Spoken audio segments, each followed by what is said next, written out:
తేనెలు వెనకబడలు నీకు నారికేళములు చాలు మేగడ వెన్న పంచామృతములు ఖర్జూరములు తెచ్చాము కారుణ్యమూర్తి ద్రాక్ష పండ్లు నీకు పనస పండులు తేనెతో మాగిన తీయ మామిడి పండ్లు అరటి పండ్లు నీకు దానిమ్మ పండు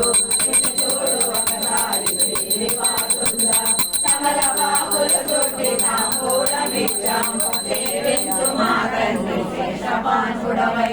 ఏమి చెడిని నేను సంతృప్తి చేదు కొడమపై అంతయు నీ సొచ్చు కాదా భక్తితో వందనమే సేతు తండ్రి చేకొనము మా స్వామి శ్రీ వెంకటేశ కాలరత్నముతో రాయించినావు భక్తి పలుకులు నీవు చిత్తిలాసుడవై తిరుమల వాసుడా శ్రీ వెంకటేశుడా ఆలకించు నీవు రాయుడా